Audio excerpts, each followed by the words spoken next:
5 concursos públicos federais. Depois eu aprovei vários mentorados também nos seus concursos. E agora eu estou aqui para te falar 5 coisas que eu faria diferente, né, quando eu estudava para concurso. A minha ideia então qual que é? Eu pegar, olhar o que eu fiz para conquistar 5 aprovações, o que eu aprendi ao longo dessa caminhada, ou seja, já são quase 20 anos de experiência, e te falar que coisas que eu mudaria, né, nos meus estudos para que eu pudesse passar em mais concursos e às vezes até mais rápido, né, Então o meu objetivo aqui hoje é justamente te trazer essas lições, tanto como concurseiro, como mentor que eu sou hoje para concursos públicos, tá joia? E a primeira coisa que eu mudaria, basicamente, seria a resolução massiva de questões. Como que eu fazia na época que eu estudava para concurso? Para quem não sabe, eu estudei para concurso entre 2010 e Foi de 2010 eu vim para Brasília até 2015, mais ou menos. Foram cerca de 6 anos de estudo para concurso, né? E ao longo desse tempo eu fui acumulando essas aprovações. Então, basicamente, o meu estudo era...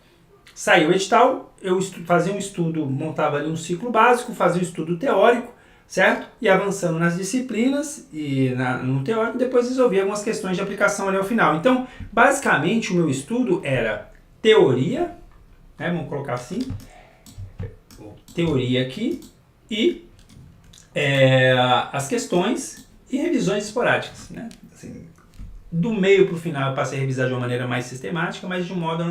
No geral, foram revisões esporádicas, né? Não é uma revisão muito bem feita, né? Só quando eu precisei passar num cargo de alto nível, sim, eu precisei melhorar muito o meu processo de revisão. Mas o fato era teoria e eu ia resolvendo questões de maneira aleatória, meio que esporádica, né? Eu usava muito, nessa época, não tinha ainda, os sites de questões não eram tão bons como são hoje, né? E basicamente o que eu fazia era, eu explorava as questões que tinham nos próprios materiais, né? Então, foi uma época de transição entre os PDFs e as videoaulas, então tinha muito PDF, né? Era a época muito do ponto dos concursos, quem é mais antigo aí dos concursos vai lembrar, ou então eu comprava alguns livros resumidos, enfim, o material era mais difícil do que é hoje. Hoje é mais fácil, vamos dizer assim, né? De certo modo, você tem várias opções de cursinhos. Naquela época não era, no meu tempo, né? Falando igual o senhor agora, não era, então, mas o fato meu estudo era basicamente teoria. E qual era o problema desse estudo? E talvez você identifique essa oportunidade, essa dificuldade até hoje. Algumas lacunas de aprendizagem ficavam pelo caminho. Então, como o teórico ele estava muito deslocado do que a banca cobrava, então assim, de um lado eu tinha a teoria, e ela não acompanhava muito bem o que a banca cobrava, por exemplo, no caso o CESP, hoje que é a Sebrasp, né, e outras bancas. Então eu percebi que essa defasagem ficava e criava algumas lacunas de aprendizagem. Então eu estudava o conteúdo, mas era muito comum o conteúdo ser cobrado de uma maneira diferente daquela que eu estudava, principalmente se não fosse uma banca muito conhecida no concurso. Então eu senti essa diferença, né? Essa lacuna de aprendizagem. Então a primeira mudança que eu faria hoje seria resolução massiva de questões com foco na taxa de acertos. O que isso quer dizer? Vai chegar um momento da sua preparação, você vai perceber isso, chega no primeiro momento que você vai ter uma fase mais de aquisição de conhecimento, ou seja, eu quero aprender matéria nova, normal. Né? Você começou a estudar. Mas chega um momento que você vai fazer uma transição. E nem quando você faz essa transição de iniciante para intermediário e avançado, quando você já viu mais ou menos toda a matéria, é um momento em que questões de revisão têm que ser feitas de uma maneira mais profissional. Você tem que começar a resolver questões com certo objetivo. Opa, foi abrir aqui para ver o negócio e já está fugindo aqui, saindo aqui o som. Então você tem que ter um certo objetivo nessa sua resolução de questões. Não dá para você resolver questões só para poder ver se você entendeu a matéria. Não, você tem que resolver questões para saber se você entendeu a matéria, ficar íntimo da banca, revisar conteúdo, se aprofundar na matéria. Então, questões ganham uma relevância muito grande no seu estudo.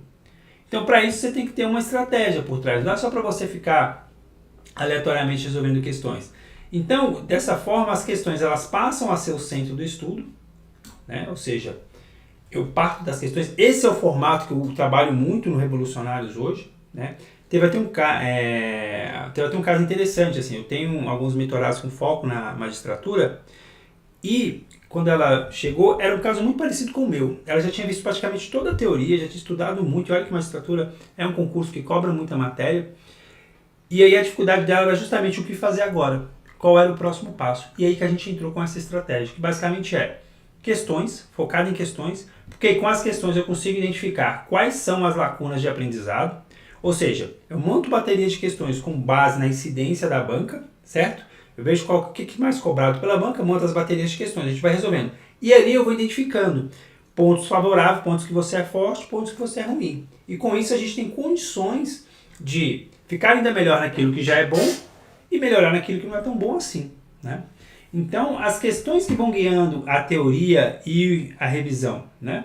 Com base nas questões que eu vou fazendo na revisão. Então, como eu vou repetindo esses cadernos aqui, eles de certo modo funcionam como uma revisão, porque eu vou ficar rodando esses cadernos para poder me aprofundar neles, e eu vou identificando quais são as lacunas, quais são aqueles conceitos que eu tenho mais dificuldade que eu vou levando para a minha revisão diária. Então, com isso, as questões ganham uma relevância e eu resolvo esses problemas de lacuna de aprendizagem, né? E é tão interessante essa questão das questões que eu acabei agora de sair da reunião do Revolucionários. Para quem não sabe, Revolucionários é minha mentoria em grupo, na qual eu te ajudo a ajustar seu foco, método, né, rotina, material, para acelerar a sua aprovação. Esse é o objetivo. E conversando com a mentorada, a gente falando de ajustar, ela falou: você acredita, Jefferson, que na prova caiu justamente aquilo que estava mostrando, né, que era mais relevante para a banca, foi a prova recente da EBSER. Então é isso, assim, a banca de certo modo ela é previsível e a gente tem que usar isso a nosso favor. Então as questões elas são importantes nesse sentido. Se você quiser saber mais detalhes do Revolucionários, tem um link aqui abaixo. Então a primeira mudança que eu faria era essa, né? Você ter as questões como ponto central do seu estudo, ou seja, a resolução massiva de questões com foco em estar aumentando cada vez mais a taxa de acertos. Tá joia? Segundo ponto, como decorrência disso, eu trocaria a ferramenta. Eu usei o QConcursos durante a minha preparação, mas com os mentorados eu uso o TecConcurso. Eu já fiz essa mudança, né? Tanto no Revolucionários, inclusive quem é integrante de Revolucionários tem até desconto, tem 20% de desconto. Não tenho, tá? Nenhuma parceria com o QConcursos, não sou afiliado do TecConcurso, aliás, mas é porque é a melhor ferramenta para poder montar essa estratégia, para conseguir montar cadernos. Depois eu pego esses cadernos, zero esses cadernos muitas vezes, monto cadernos de questões erradas, enfim. É muito mais fácil de fazer isso no TecConcursos e mais rápido no TecConcurso do que no QConcurso. Porque o concurso você consegue fazer, até consegue, mas é muito mais difícil, né? Então por isso que a montagem de cadernos do TEC, você tem essa agilidade. Então, o que é muito comum, né, que eu vejo na mentoria e na nossa rotina de estudos? É muito comum a gente fazer mudar entre pré-edital, pós-edital, pré-edital, pós-edital. E nesse sentido, a gente vivia de recomeços, né? Isso acontecia muito comigo. Eu estava estudando lá, para quem eu sempre estudei um foco na área de TI, sempre não, eu até vou falar mais disso daqui a pouco. Teve um momento que eu dei uma escorregada, mas assim, na maior parte do tempo, né, 99% do tempo foi para a área de TI. O que era muito comum acontecer? Eu estava estudando para edital. Aí na hora que saiu o edital, de certo modo, eu ia lá, por exemplo, às vezes adquiria aquele cursinho para aquele material lá específico e meio que reestudava tudo de novo. Aí passava aquele concurso, eu meio que reestudava o outro material com foco na CGU, porque eu ficava focado na CGU e às vezes um concurso que saía. Eu ficava fazendo essa transação, era dentro da mesma área, mas como o edital da CGU, ao longo da minha preparação, eu tive basicamente 2008 e 2012, e não teve depois eu já fui aprovado no cargo de ciclo de gestão, então não fazia mais sentido eu fazer, porque é a mesma carreira praticamente, eu ficava fazendo essa transação. E a cada vez que eu fazia isso, eu tinha que eu meio que reestudava, era meio que um recomeço, eu percebia que eu perdia tempo nisso. Hoje eu vejo que a gente montando os cadernos dessa forma, eu consigo rapidamente ajustar os cadernos de acordo com a banca, com a área, com o nível de dificuldade que você quer. Então, o avanço das ferramentas nos possibilita montar um caderno mais direcionado para o desafio que a gente tem pela frente. E às vezes eu consigo montar até mais rápido que os próprios cursinhos. Então é muito comum sair o edital. Outro dia eu vi analisando o material de uma mentorada, eu ia olhar lá o material, né, de várias matérias, às vezes matérias que até com provável tema de discursivo não tinha nada disponível ainda há 2 meses da prova. Então, poxa, não dá pra gente ficar na mão muitas vezes do cursinho. A gente precisa lançar a mão de outras coisas. E, nesse caso, né, o TecConcurso, nesse sentido, é uma boa ferramenta, tanto o TEC como o Q nesse sentido também, o QConcurso também. Porque você tem muitos comentários de professores, você tem conteúdo também, que auxilia você a fazer esse ajuste rápido, né, com foco na banca, enquanto às vezes o cursinho não tem esse material pronto para fazer. Então, por isso que eu faria essa troca do QConcursos pelo TecConcursos, no meu caso, né, era a segunda mudança que eu faria, né.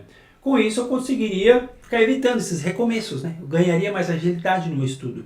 E também a cada montagem de caderno eu já poderia atualizar resoluções, então eu já traria as coisas que eu já tinha resolvido, enfim. São várias funcionalidades que agilizariam muito o processo, eu não ficaria né, nessa lentidão, nesse momento de transação entre pré e pós-edital.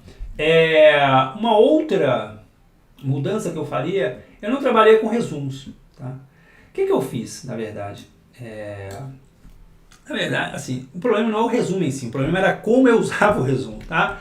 Vamos deixar isso bem claro, né? Às vezes o pessoal fala, resumos, mapas mentais, tudo são ferramentas que estão disponíveis. Elas podem ser bem utilizadas ou mal utilizadas. Eu usava mal. Resumo, o que eu fazia? Eu criava lá um documento no Google Docs, direito administrativo, e tacava, eu ia estudando o PDF, ia meio que fazendo um copia e cola. Eu nem me esforçava muitas vezes para entender ou para fazer um esquema mais legal, para poder absorver aquele conteúdo.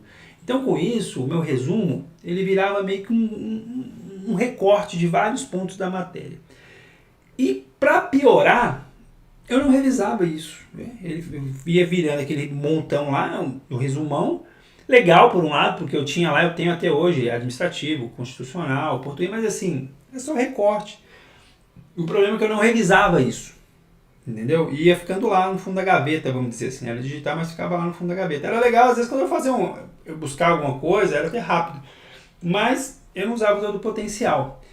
O que eu faria diferente? Eu faria esses conceitos, mas eu faria diferente o seguinte. Montaria alguns flashcards. E aí poderia ser manual ou no Anki, ou depois eu passei a usar o Anki, então eu já utilizaria o Anki. Lembra que eu falei das questões como ponto central?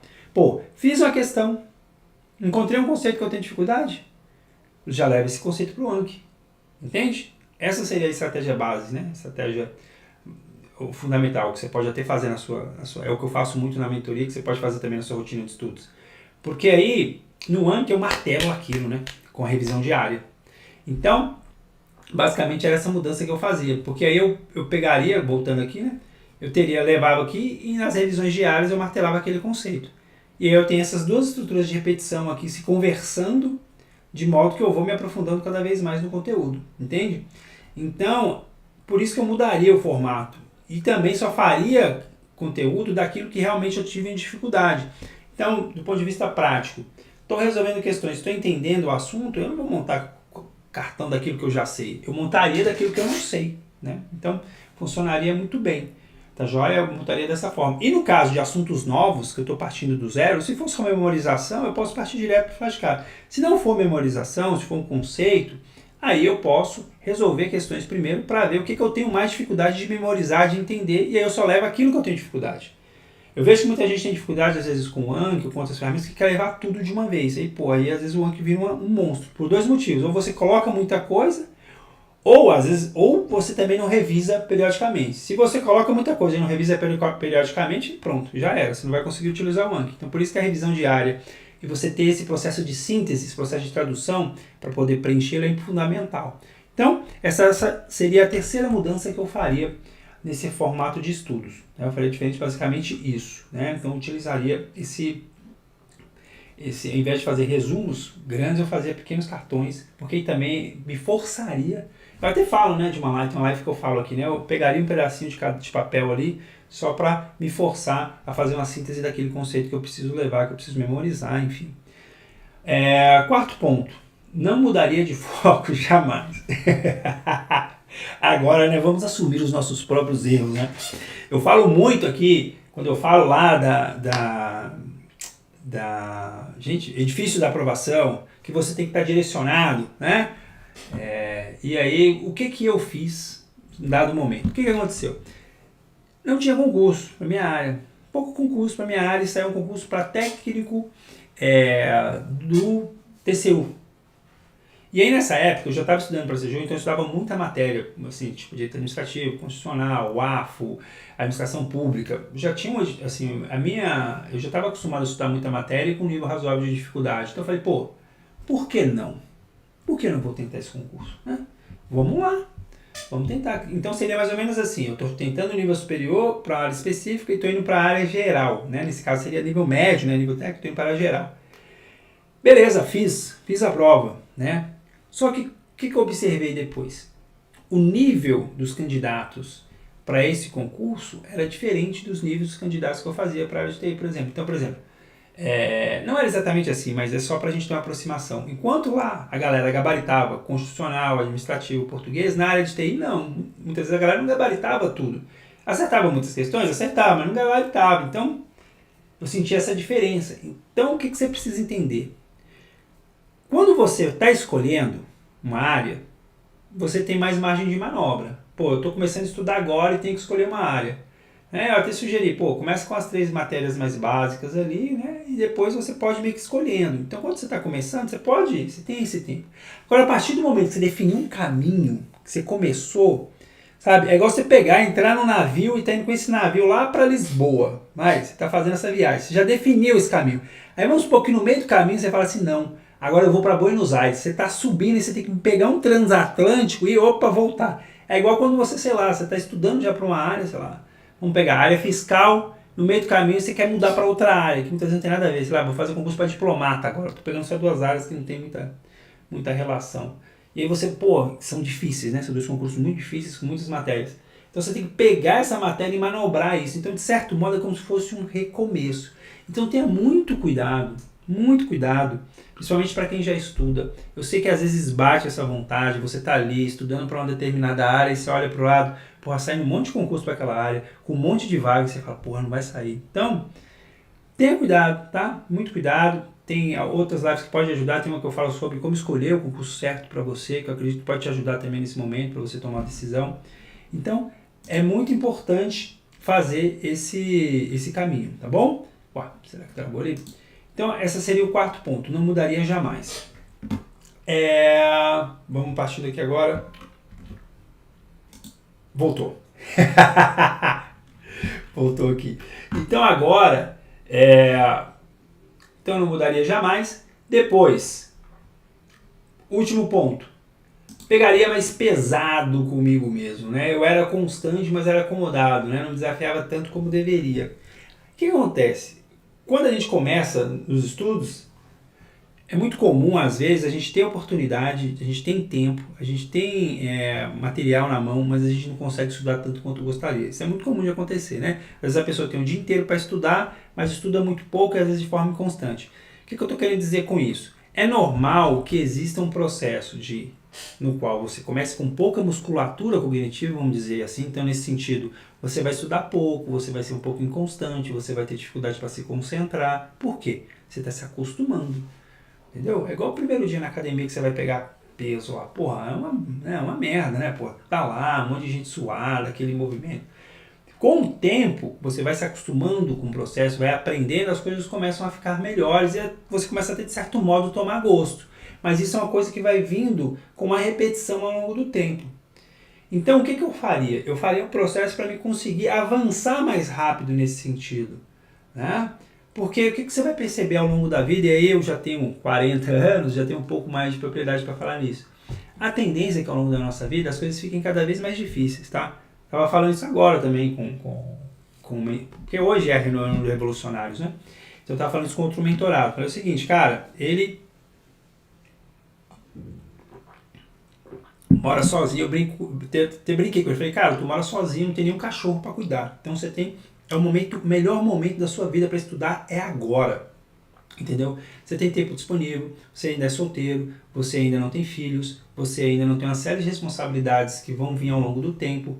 Então agora, cara, é hora de dar tudo, entendeu? Então assim, para criar essa sensação de urgência. Então o mesmo eu falo para você. E o mesmo, assim, eu também faço essa reflexão. Houve uma época na minha vida de concurseiro, veja bem, eu nunca tive dificuldade de ser constante, tá? Só que eu tinha uma certa, vamos dizer assim, comodismo, né? Vamos dizer assim, eu não pegava tão pesado comigo mesmo. Eu, estudava ali, sei lá, eu tinha a manhã toda para estudar, estudava 1 hora, 2 horas, mas era constante. Com o passar do tempo eu consegui estudar mais. Mas o que eu faria, né, para poder acelerar esse processo? Porque assim, para a gente evoluir, o que a gente precisa fazer? A gente precisa aumentar os desafios e aumentar o interesse.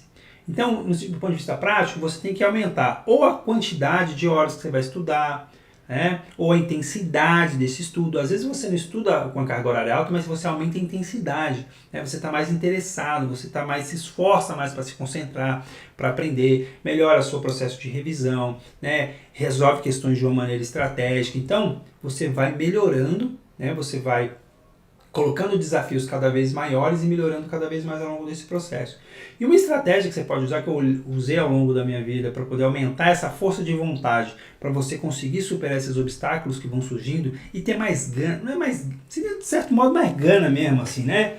De conseguir estabelecer uma meta e bater essa meta, é você trabalhando com pequenas modificações, né? Por exemplo, o treino é, de certo modo, um exemplo, né? O treino extenuante é um exemplo, vou colocar aqui alguns exemplos, né? O treino é uma forma, né, de você fazer isso. Então, pô, vai na academia e treina pra caramba, de certo modo ajuda você a aumentar a sua força de vontade. Tudo que você faz deliberadamente para se acostumar com o desconforto vai aumentar a sua força de vontade. Porque é como se fosse da seguinte maneira: a gente tem um apetite para as coisas mais fáceis e tem um apetite para as coisas mais difíceis. A tendência é, quando a gente é muito acomodado, a gente sempre querer mais coisas mais fáceis, né? Sempre buscar o caminho mais fácil. Então a gente tem que fazer essa transição. Por quê? Porque estudar para concurso é difícil, né? Isso aí acho que não é novidade para ninguém. Então você tem que se acostumar com as coisas mais difíceis. E aí você vai vencendo pequenos desafios para ser capaz de vencer os grandes desafios da sua vida. Essa é a ideia. Então, treino extenuante, pô, às vezes você pode fazer, se você não tem muito tempo, você pode fazer uma corrida, né? Pô, você fazer uns tiros, 15 minutos de tiro, por exemplo, você já vai perceber que você vai sair morrendo, né? E já vai poder, você já vai cansar seu corpo e descansar sua mente. Banho gelado é outra opção, né? Banho gelado também eu faço essa ideia do banho gelado. E depois você acaba se acostumando. Em alguns lugares no Brasil vai ser até confortável, né? Que em Brasília é uma cidade quente, não é uma cidade fria, então... Mas também é legal, né? Porque você vai se acostumando. Leitura como diversão. Isso é uma coisa que eu não fazia e que eu estou procurando fazer hoje cada vez mais. Por quê? A gente tem um cenário hoje muito distraído, né? Quando eu estudava para concurso não tinha tanta rede social, tantas coisas assim, para poder distrair a gente. Mas a leitura, ela aumenta a sua capacidade de interpretação, aumenta o seu vocabulário e o melhor, né? Expande o seu imaginário. Então é como se fosse da seguinte maneira: você tem mais possibilidade de conectar as coisas que você vai aprendendo. Dito de uma maneira muito simples, você aumenta a sua capacidade de aprender, né? Porque você tem um banco de informações aqui, você consegue conciliar com isso, e com isso a leitura fortalece o seu aprendizado também. Não é incomum, você pode perceber, quando você vê alguém que teve aprovação, ou aprovação em muitos concursos, ou aprovação em tempo recorde, geralmente esse cara tem um hábito da leitura, né? Não é o meu caso. Hoje eu tenho mais o hábito da leitura, mas quando eu era concurseiro eu não tinha, né? Isso foi uma coisa que eu fui cultivando ao longo do tempo. Mas é importante, né? É um excelente exemplo, de certo modo, de você se acostumar com o desconforto, porque ali você não tem nenhum estímulo. Quando você está usando o celular, você tem muitos estímulos visuais, sonoros, né? Muitas vezes também de alter ego, né? De alguém estar curtindo aquilo que você fez, enfim. Quando você pega um livro, né? Pega um livro aqui, vai ler um livro físico, não tem. É você ali imaginando. Então é um esforço maior você se acostumar. E como consequência você se acostumar com o tédio, né? Solidão, silêncio. Você tem que se acostumar com ficar solitário e em silêncio. Entendeu? Porque às vezes você está sozinho, mas sua cabeça não para, né? Você está pensando um monte de coisa. Então você ter momentos que você faça isso. Como que eu faço isso na minha vida hoje, por exemplo? Eu não corro mais ouvindo música, eu não treino ouvindo música. Quando eu vou buscar meus filhos, né, minha filha na escola, vou fazer uma coisa com meu filho, eu não ouço música no carro, né? Eu parei com isso. Então eu me acostumei a pegar trânsito e ficar ali, simplesmente, né? Em silêncio. Por que isso aqui é importante? Para você ter capacidade de se esforçar e de meditar sobre uma coisa que você está aprendendo. Então, por exemplo, você foi lá, leu um conteúdo, estudou. Se você não consegue ficar em silêncio, primeiro que você não consegue nem absorver aquilo, porque você não vai estar presente para aquele momento. Segundo, que você não vai ter essa capacidade de ficar meditando sobre aquele assunto, refletindo sobre aquele assunto para poder aprendendo, se aprofundando. Entendeu? Então, o que eu faço às vezes? Não está aqui o livro. Eu deixei ele, deve estar em casa. Mas eu gosto de pegar uma passagem do livro, né, ou algum ponto, e vou meditando sobre aquele assunto. Vou falando, vou pensando comigo sobre aquele assunto, vou repassando aquela matéria na cabeça. Só que você só vai conseguir fazer isso se você está acostumado a ficar em silêncio. Se você não está acostumado a ficar em silêncio, você não vai conseguir fazer isso, porque vai ter música, um monte de música brigando com isso, vai ter um meme que você viu, vai ter aquela coisa que você quer ver no seu celular. Entendeu? Então esse conjunto de coisas aqui, esses pequenos desconfortos que você vai colocando ao longo do seu dia, eu não tenho dúvida que podem te aumentar, não só aumentar sua força de vontade, mas aumentar seu rendimento nos estudos também. Então, basicamente é isso, tá? São essas 5 coisas que eu faria, tá joia? Eu já vou colocar aqui na sequência um vídeo sobre o método que eu usei, uma parte da minha preparação. Eu até falo que ali 3 horas por dia, igual a 3 aprovações de nomeações, que vai casar muito bem. Você já deve ter ouvido isso, eu falei isso em algum momento, mas é fato. Lá eu vou ter mais informações que eu acredito que vão poder te auxiliar na sua caminhada também. Tá joia? Espero que o conteúdo seja útil para você. Não se esqueça, estudando é chato, é revolucionário.